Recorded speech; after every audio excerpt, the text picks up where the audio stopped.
Israel has already saber-rattled, you do A, B, and C, we will destroy Damascus. If Israel goes up and destroys Damascus, all hell's going to break loose. Are you kidding me?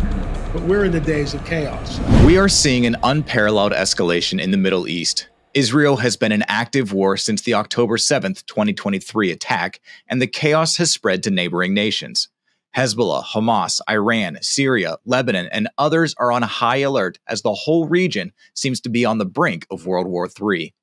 I talked with L.A. Marzulli on November 10th, 2023, about what he felt God was prophetically pointing to in the coming year. Since then, we have seen the war only intensify, and we have seen glimpses of his prediction about the destruction of Damascus as prophesied in Isaiah 17 and Jeremiah 49 appear to be unfolding right before our eyes. We connected again on May 1st and October 4th, 2024 to get an updated prophetic pulse on what to look for in the current days of chaos. Here's what he had to say.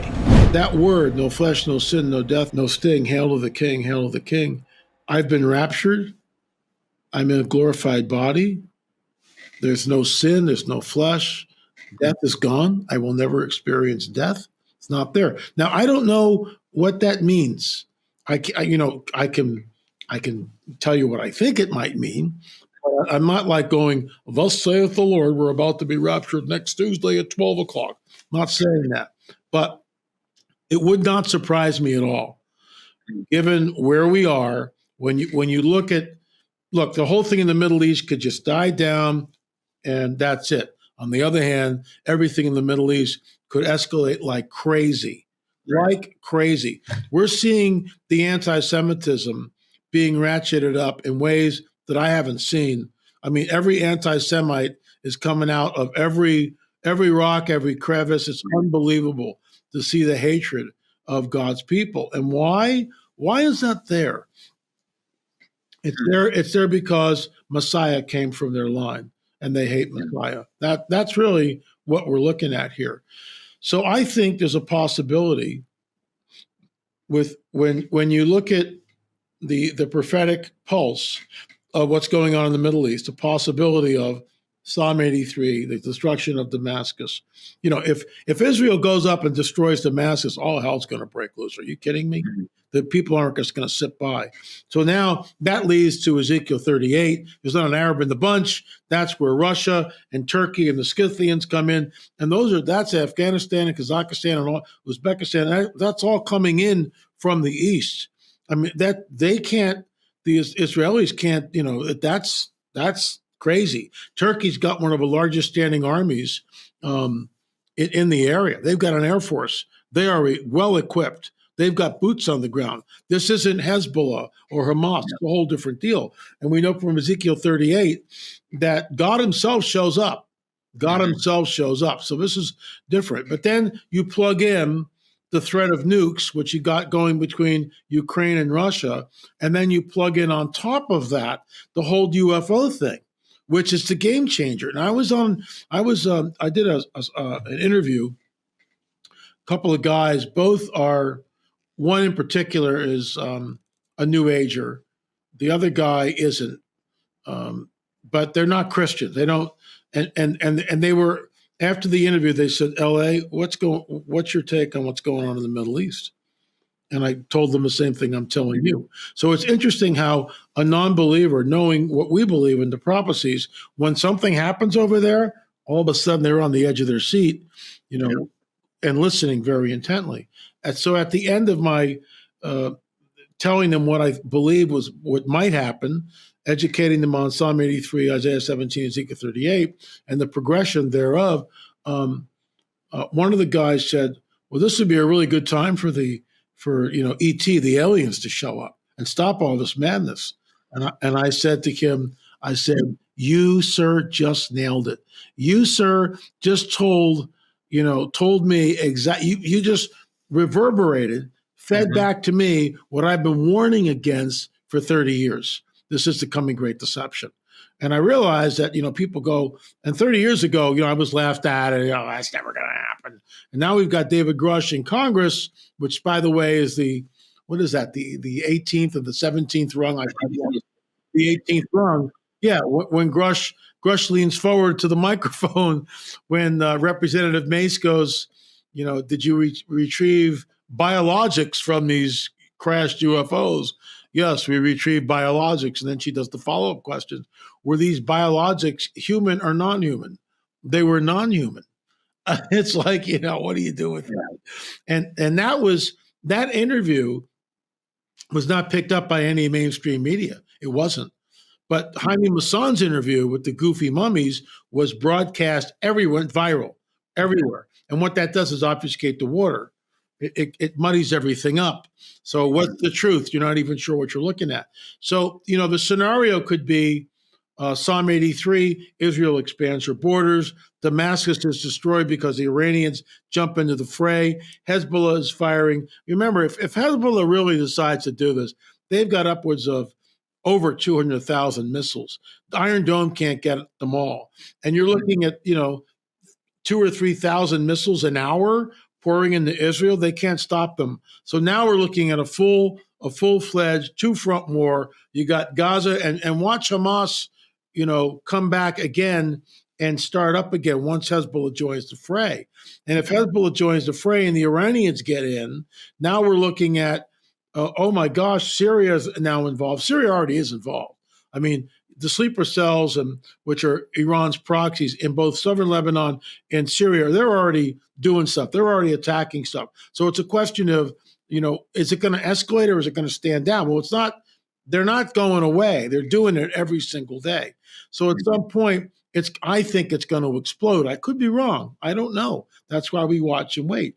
But if Iran really starts going for it, or if Hezbollah starts firing rockets on Tel Aviv, they're going to go after Damascus. They've already told the Iranians, you do this, we're going to destroy Damascus. That's Isaiah 17.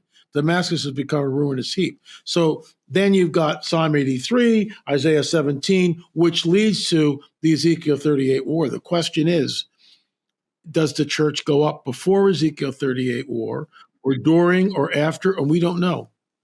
There's difference of opinions, so we don't know. So I just, combined with no flesh, no sin, no death, no sting, I just wonder. And I'm not a date setter, guys. I'm not saying, LAC, the rapture is going to happen in June. I'm not saying that. I don't know.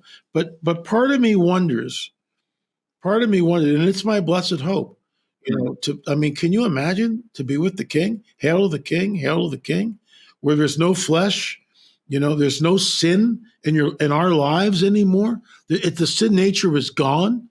There's no death. We're never going to experience death ever. We're never going to grow old and just wither away and die of some sickness. There is no death. There's no sting of death. It's all gone because of the King. Hail to the King. Hail to the King. It's like, it's way better than any Lord of the Rings ending.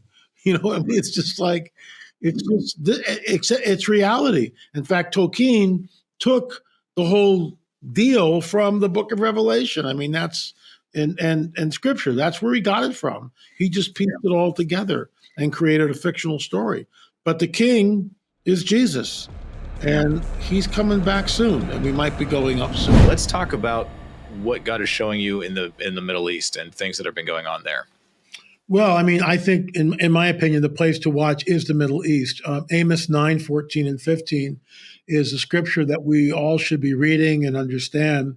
I will bring the captivity of my people back into the land, basically. They will inhabit the waste cities. They will plant vineyards and drink the wine. They will plant gardens and eat the fruit. And I'll never take them out of their land again. They'll never be pulled out of that land again. Thus saith the Lord. I mean, I'm sort of paraphrasing here, but that's the gist of it.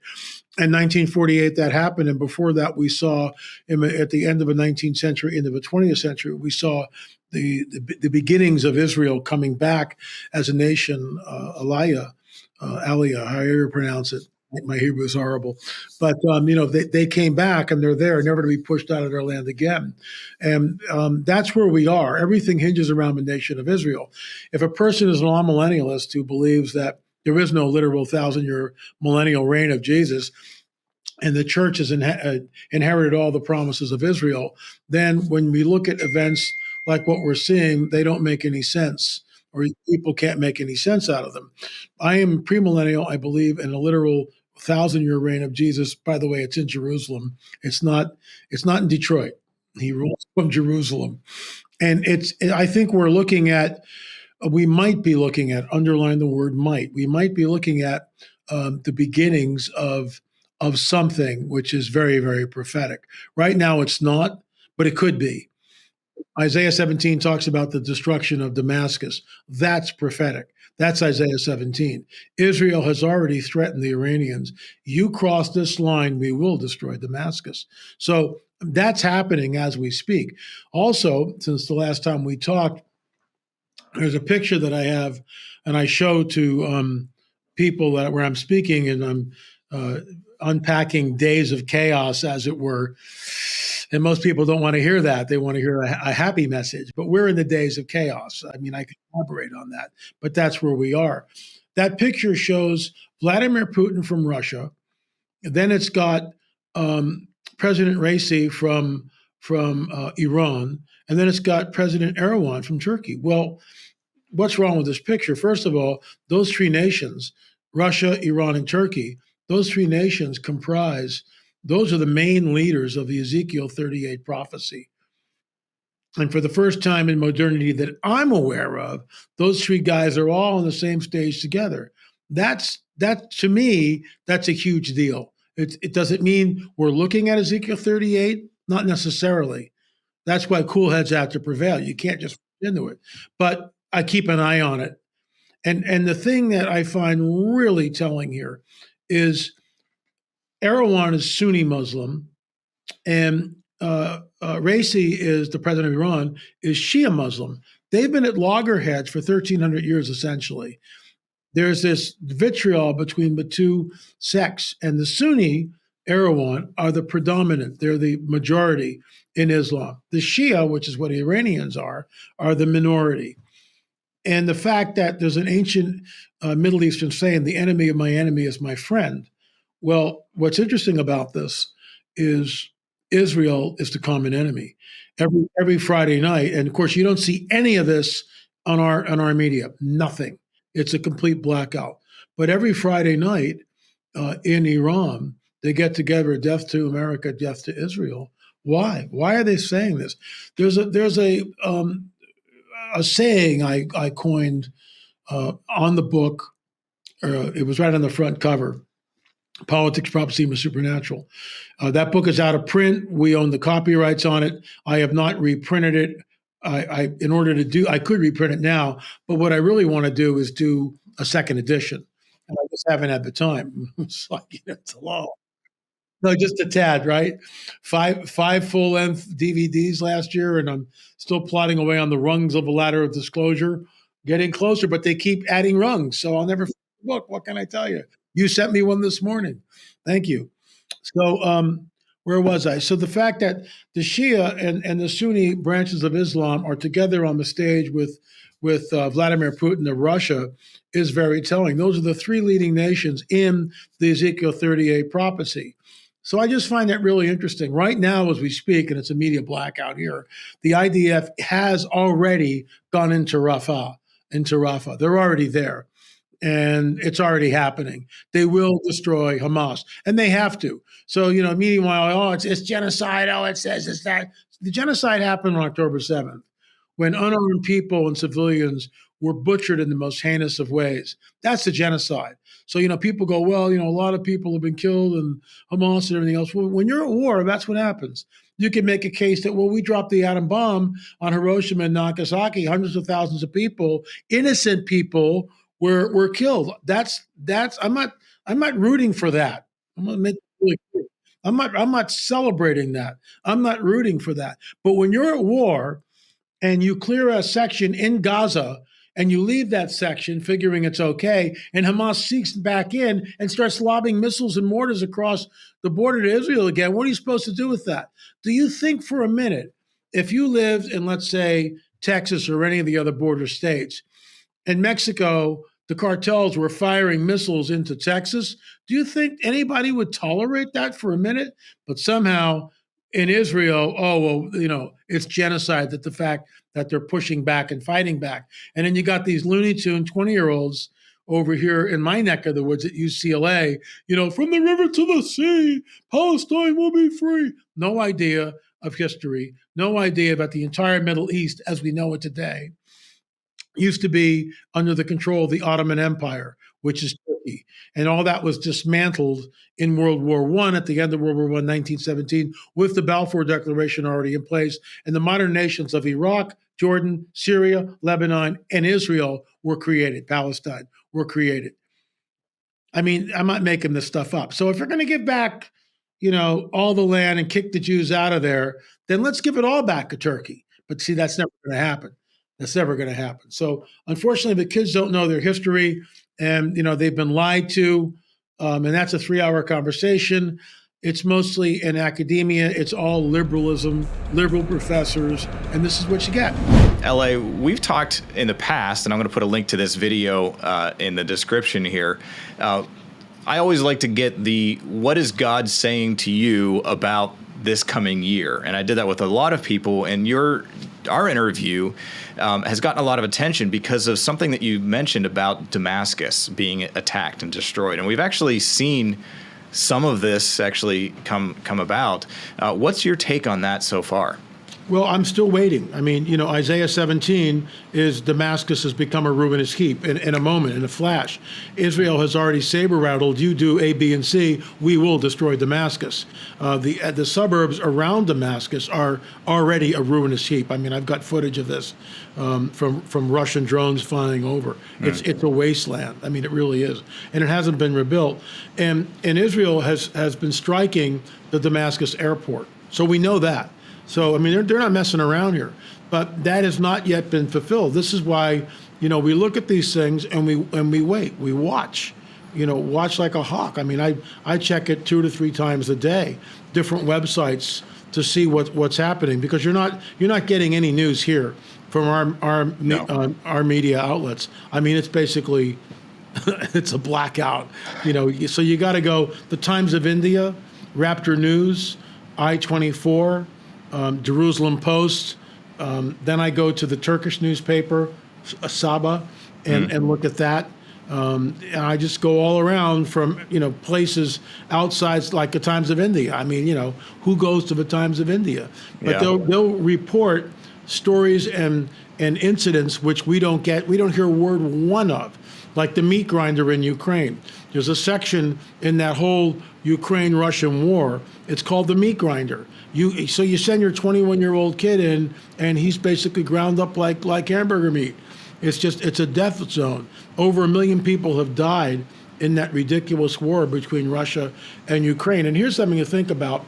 And what I am watching is the Ezekiel 38 passage, which talks about the Lord putting a hook in Magog, Russia, in my opinion. People will disagree on that, fine. Believe what you want to believe. And draw Gog down into this conflict. Yeah. And I have wondered about this forever.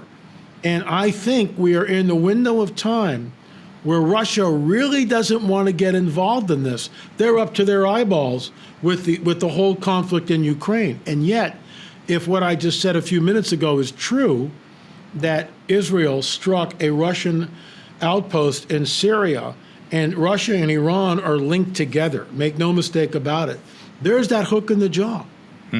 Iran acts like the hook and brings Russia into the fray.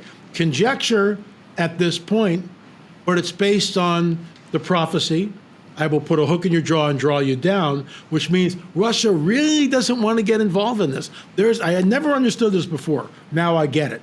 Because they're up to their eyeballs with Ukraine. They don't want to do this. Yeah. And Putin is like, he's sort of on political, ground, which is shifting like crazy. Sure. Yeah. No, he really doesn't want to do this. There's that hook in the jaw. So that's why I'm looking at this. I'm expectant. I think that Iran acts like that hook and brings Russia down into the fray. If Turkey joins in and they go up against a land of unwalled villages, and again, there's some great researchers who take issue with this and say Israel is not a land of unwalled villages. I take the opposite side. I've been to Israel. Yeah. Israel is a land of unwalled villages. Yes, there's a wall to keep out the suicide bombers. I get that. I totally get that. But I've been all over Israel, and it's a land of unwalled villages, which in antiquity you just didn't live that way. You lived in walled cities because your enemies would come in, and if that wall's not there, they can just run rampant, kill you, take your wife and kids as hostages, and rape your wife and take the kids as slaves, and on and on it goes. But Israel is, and it's in a false safety because it's a false peace, which is exactly what we see. And I think Israel is a land of unwalled villages, which, remember, when Ezekiel was writing this, that's unheard of. A land of unwalled villages? No one in the ancient world lived that way. But here's the deal. With the advent of the airplane, you can build the biggest wall you want. We'll just fly over it. Exactly. So that's why, it's a land of unwalled villages today.